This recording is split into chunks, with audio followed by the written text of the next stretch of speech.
হুম আমাদের একবার কল্পনা করা উচিত, মানে ধরুন এমন একটা বংশলতিকা বা ফ্যামিলি ট্রির কথা যার দিকে তাকালে দেখা যাবে আম, একটা ডালে বসে আছেন স্বর্গের দেবতারা। হ্যাঁ, আর ঠিক তার পাশের ডালেই হয়তো। ঠিক, তার পাশের ডালেই রাজত্ব করছে ভয়ঙ্কর সব অসুর। আবার একটু নিচের দিকে ডালে গেলে হয়তো দেখা যাবে আম, ডানামেলা বিশাল ঈগল বা রাজকীয় সিংহকে। আর একেবারে শেকড়ের দিকে তাকালে চোখে পড়বে পেঁচিয়ে থাকা সাপ কিংবা একগুচ্ছ সবুজ ঘাস। একদম তাই। শুনতে তো একেবারে উদ্ভট রূপকথার মতো মনে হচ্ছে, তাই না? মানে একটা গাছের ভেতরেই যেন পুরো মহাবিশ্ব। কিন্তু প্রাচীন গ্রন্থগুলো আমাদের বলছে, আক্ষরিক অর্থেই এই সমগ্র মহাবিশ্বের যাবতীয় প্রাণ, প্রতিটি জীব আর উদ্ভিদ, সবকিছু শুরু হয়েছিল একজন মাত্র আদিপিতার কাছ থেকে, আর তিনি হলেন মহর্ষি কশ্যপ। আজকের এই গভীর আলোচনায় আমরা এই বিষয়টা নিয়েই কথা বলবো। বিষয়টা সত্যি ভাবনার অতীত। মানে আধুনিক বিজ্ঞান যাকে সিঙ্গুলারিটি বা একটি একক আদিবিন্দি বলে, প্রাচীনকালে আমাদের ঋষিরা সেই একই ধারণাকে একটি বিশাল পরিবারের রূপে তুলে ধরেছিলেন। হ্যাঁ, আজকের এই উৎসগুলো, মানে বিশেষ করে বিষ্ণু পুরাণ, ভাগবত পুরাণ আর মহাভারতের পাতা ঘাঁটতে গিয়ে মহর্ষি কাশ্যপ এবং তার বংশধরদের এই মাথা ঘুরিয়ে দেওয়া বিশাল পারিবারিক কাঠামোটা সামনে আসে। আমরা সবাই দেবতা, অসুর বা নাগদের কথা তো জানি। ঠিক, কিন্তু এই পুরাণগুলো কেবল কিছু নামের তালিকা দিয়ে ছেড়ে দেয়নি। এগুলো আসলে একটা বিশাল মহাজাগতিক ব্লুপ্রিন্ট। ব্লুপ্রিন্ট। হ্যাঁ, কিভাবে সম্পূর্ণ বিপরীতমুখী শক্তির সংমিশ্রণে আমাদের এই জগৎ তৈরি হলো এবং টিকে রইল, সেটা বোঝাটাই আজকের এই তথ্য অন্বেষণের মূল লক্ষ্য। একদম। এই ব্লুপ্রিন্ট বা নকশাটা বুঝতে হলে আমাদের প্রথমেই ফিরে যেতে হবে একেবারে উৎসে। মানে মহর্ষি কাশ্যপ ছিলেন একজন প্রজাপতি, অর্থাৎ যার ওপর সৃষ্টির ধারাকে এগিয়ে নিয়ে যাওয়ার দায়িত্ব ছিল।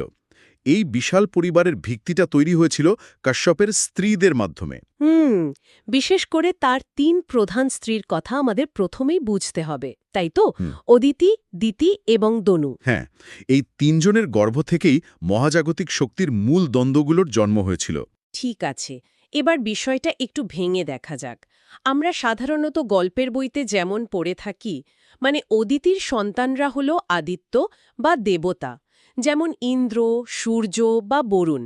এরা মূলত আলো, ধর্ম এবং মহাজাগতিক ভারসাম্যের প্রতীক। হ্যাঁ, আর অন্যদিকে দিতির সন্তানরা হল দৈত্য, যেমন ধরুন হিরণ্যকশিপু। ও আচ্ছা, হ্যাঁ, হিরণ্যকশিপু। হ্যাঁ, এরা ক্ষমতার অহংকার এবং চরম ধ্বংসাত্মক উচ্চাকাঙ্ক্ষার প্রতীক। কিন্তু দনুর ব্যাপারটা একটু আলাদা। তার সন্তানরা দানব হলেও তারা কিন্তু দৈত্যদের মতো স্রেফ শারীরিক শক্তিতে বিশ্বাসী ছিল না। মানে তারা অন্য কোনো শক্তি ব্যবহার করত। হ্যাঁ, তাদের শক্তি ছিল মায়া বা রহস্যে। দানবরা মূলত মহাবিশ্বের অজানা মায়াবী শক্তির প্রতিনিধিত্ব করে। কিন্তু এখানে একটা বিশাল দার্শনিক জায়গা রয়েছে। মানে পুরাণগুলো কেন এমন একটা কাঠামো তৈরি করল? আমার প্রশ্ন ঠিক সেটাই। মানে এটা তো একটা বিশাল মহাজাগতিক পারিবারিক বিবাদের মতো, যেখানে কাজিনরা সবসময় নিজেদের মধ্যে যুদ্ধ করছে। কশ্যপের মতো এত জ্ঞানী একজন ঋষি, তিনি কেন নিজের পরিবারের ভেতরেই এমন অন্ধকার শক্তির জন্ম হতে দিলেন? এটা একটি খুব গুরুত্বপূর্ণ প্রশ্নের জন্ম দেয়। মানে তিনি তো চাইলেই পারতেন শুধু অদিতির মতো স্ত্রীদের মাধ্যমে একটা সুন্দর, শান্ত, আলোয় ভরা মহাবিশ্ব তৈরি করতে। একই পিতার কাছ থেকে এমন সম্পূর্ণ বিপরীতমুখী শক্তির জন্ম দেওয়ার পেছনে কারণ কি হতে পারে? কারণ একটি সম্পূর্ণ শান্ত এবং নিখুঁত মহাবিশ্ব আসলে একটি মৃত মহাবিশ্ব। মৃত মহাবিশ্ব, একটু বুঝিয়ে বলবেন বিষয়টা? প্রাচীন মুনিরা এই মহাজাগতিক মেকানিক্সটা খুব ভালোভাবে বুঝতেন। তারা জানতেন যে সৃষ্টিকে টিকিয়ে রাখতে গেলে সত্ত্ব, রজ এবং তম, এই ৩ গুণের একটি ঘর্ষণ প্রয়োজন। অদিতি যদি বিশুদ্ধ আলোর প্রতীক হন, তবে দিতি হলেন অন্ধকারের প্রতীক। আর দনু? দনু হলেন রজ বা গতির প্রতীক।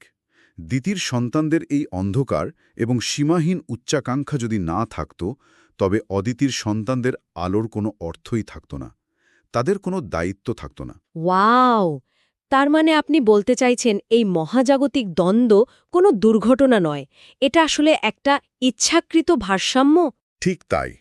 ঘর্ষণ ছাড়া যেমন কোনো ইঞ্জিন চলতে পারে না, তেমনি ভালো এবং মন্দের এই চিরন্তন টানাপোড়েন ছাড়া মহাবিশ্বের বিবর্তন সম্ভব নয়। দৈত্যদের আক্রমণ আছে বলেই দেবতারা নিজেদের ক্ষমতা বাড়াতে বাধ্য হন। এই দ্বন্দ্বটাই মহাবিশ্বকে সচল রাখে। দারুণ একটা দৃষ্টিভঙ্গি। অর্থাৎ সৃষ্টির বৃহত্তর স্তরে এই দ্বন্দ্বটা একেবারেই প্রয়োজনীয়। কিন্তু উৎসগুলো ঘাটতে গিয়ে আরেকটা অদ্ভুত ব্যাপার খেয়াল করলাম। কি রকম? এই মহাজাগতিক স্তর থেকে গল্পগুলো যখন একটু নিচের স্তরে নেমে আসে, তখন এই বিশাল দার্শনিক দ্বন্দ্বগুলো অত্যন্ত ক্ষুদ্র আর ব্যক্তিগত পারিবারিক ঈর্ষায় পরিণত হয়। আমি কদ্রু এবং বিনতার কথা বলছি। ও হ্যাঁ, আকাশ ও পাতালের চিরন্তন শত্রুতার গল্প। হ্যাঁ, এরাও তো মহর্ষি কশ্যপের স্ত্রী ছিলেন, কিন্তু এদের গল্পটা একেবারে অন্যরকম। এখানে তো আর আলো অন্ধকারের বড় বড় কথা নেই। এখানে আছে স্রেফ জেলেসি বা ঈর্ষা। ঠিক বলেছেন।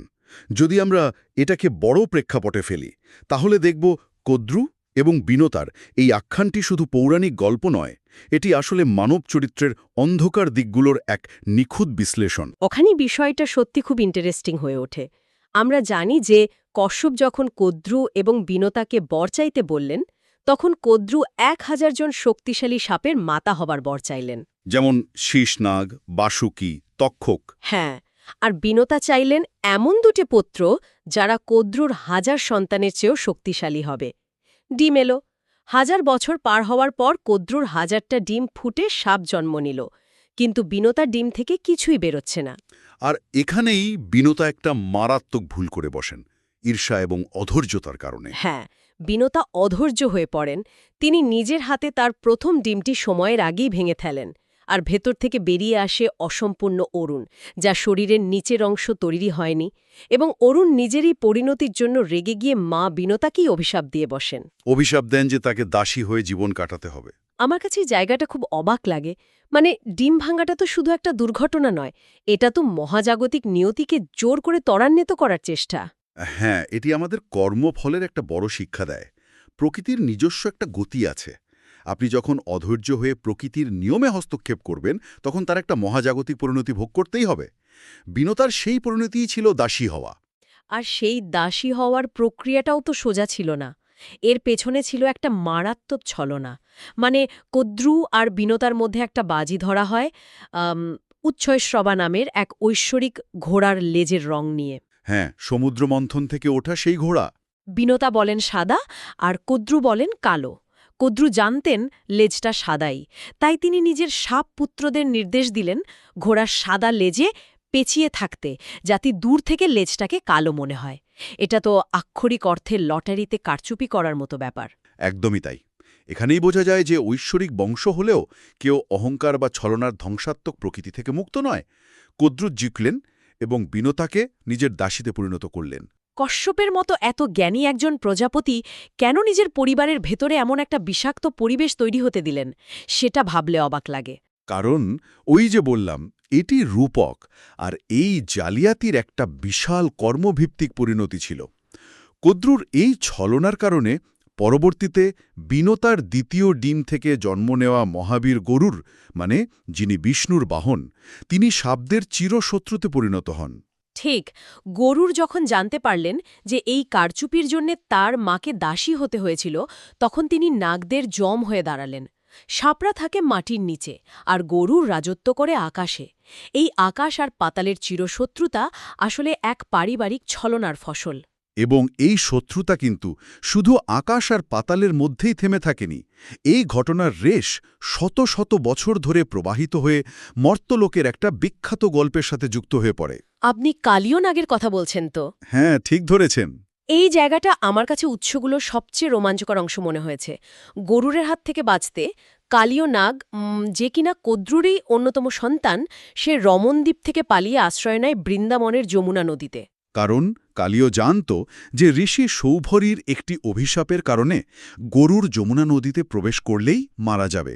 আমার কাছে এটা রীতিমতো একটা কসমিক উইটনেস প্রোটেকশন প্রোগ্রাম বা মহাজাগতিক সাক্ষী সুরক্ষা কর্মসূচির মতো মনে হয়।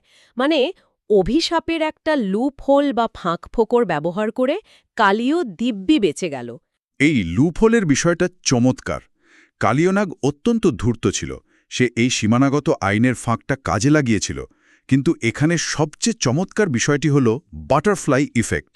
বাটারফ্লাই এফেক্ট মানে ওই ছোট ঘটনার বড় প্রভাব। হ্যাঁ, কালিয়র এই স্বার্থপর কাজের ফলে যমুনার জল বিষাক্ত হয়ে ওঠে, নদীর ধারের গাছপালা পশুপাখি মারা যেতে শুরু করে, একটা পুরো ইকোসিস্টেম ধ্বংস হতে বসেছিল। আর ঠিক তখনই সেই বিখ্যাত ঘটনাটি ঘটে।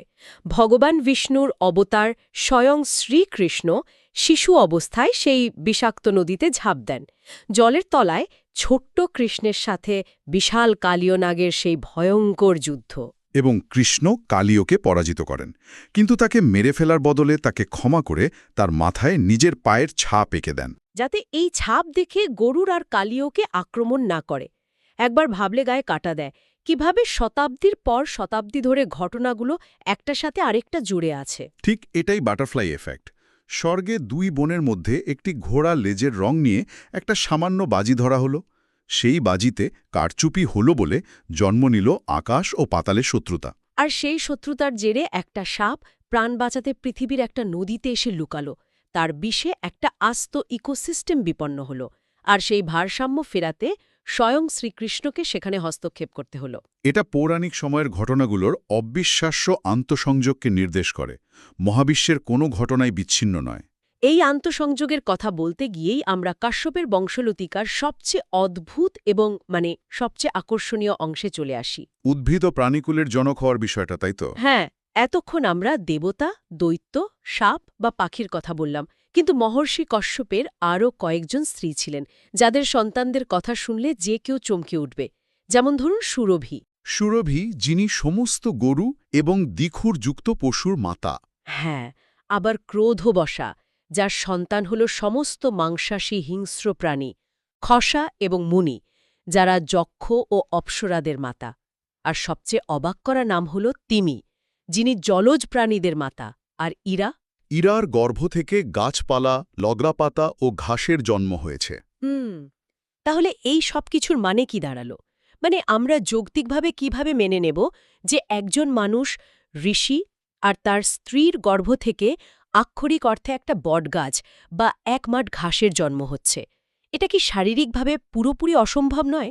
হ্যাঁ, এটি শুনতে আমাদের আধুনিক মনের কাছে চরম অবাস্তব লাগতেই পারে, কিন্তু আমরা যদি এই লেখাগুলোকে স্রেফ আক্ষরিক অর্থে পড়ি, তবে এর মূল সুরটাই মিস করব। এই লেখাগুলোর প্রকৃতি গভীরভাবে রূপকধর্মী। প্রাচীন মুনিরা আক্ষরিক সন্তান প্রসবের কথা বলছেন না? না, তারা আসলে প্রাচীন যুগের এক ধরনের বিবর্তনীয় বা পরিবেশগত ধারণা তৈরি করছিলেন। আপনি একে একটি মেটাফরিক্যাল ট্যাক্সোনমি বলতে পারেন।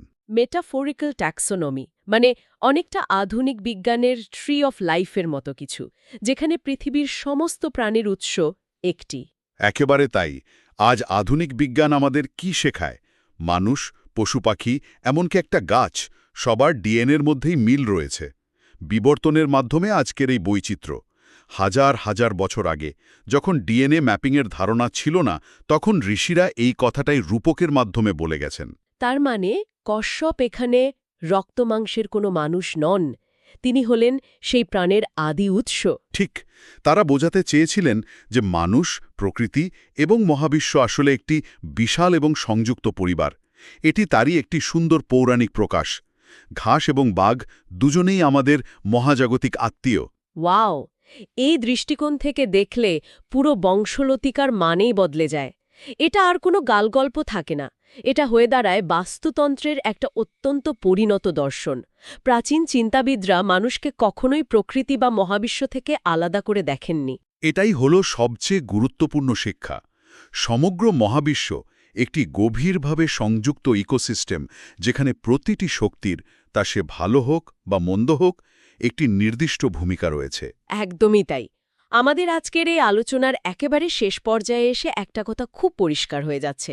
কশ্যপের এই বংশলতিকা সম্পর্কে জানার উদ্দেশ্য কেবল কিছুর নাম মুখস্থ করা নয়। না, মোটেও না। এটি থেকে আমরা বুঝতে পারি যে আলো এবং অন্ধকার, শিকারী এবং শিকার, এরা কেউ একে অপরের শত্রু নয়। এরা সবাই একই পরিবারের এক একটা প্রয়োজনীয় শাখা। আর এখান থেকে আলোচনার শেষে আমি একটা গভীর চিন্তার খোরাক দিতে চাই। হ্যাঁ, অবশ্যই বলুন। আমরা যদি সত্যি এই প্রাচীন প্রজ্ঞাকে মেনে নিই যে মহাবিশ্বের সর্বশ্রেষ্ঠ দেবতা, সবচেয়ে ভয়ঙ্কর অসুর, সুন্দরতম পাখি এবং সবচেয়ে মারাত্মক সাপ সবাই ঠিক একই পিতার সন্তান হয়, তবে কি এর মানেই নয় যে ভালো এবং মন্দ আসলে একে অপরের পরম শত্রু নয়? হ্যাঁ, তারা একই পারিবারিক গাছের দুটি প্রয়োজনীয় শাখা মাত্র, যারা একসাথে এই মহাবিশ্বের বিবর্তনকে সচল রেখেছে। ঠিক। আর এর সাথে আরও একটা জিনিস ভাবা উচিত। আধুনিক মানবজাতি কি এই মুহূর্তে একটা অনাথ প্রজাতি বা অরফেন স্পিসিসের মতো আচরণ করছে না? আমরা আমাদের এই বিশাল পারিবারিক শেকড়ের কথা পুরোপুরি ভুলে গেছি। আমরা প্রকৃতিকে আমাদের ভাইবোন হিসেবে দেখার বদলে তাকে স্রেফ শোষণ করছি। এটি একটি অত্যন্ত গভীর এবং সময়োপযোগী ভাবনা। যদি আমরা সত্যি বাঁচতে চাই, তবে আমাদের ফিরে যেতে হবে সেই প্রাচীন কাশ্যপ মনস্তত্ত্বে, যেখানে আমরা আবার চিনতে পারব আমাদের আসল আত্মীয়দের। এই উস্কানিমূলক ভাবনাটি নিয়েই আজ আমরা আমাদের গভীর আলোচনা শেষ করছি। নতুন কোনো বিষয় নিয়ে আবারও কথা হবে।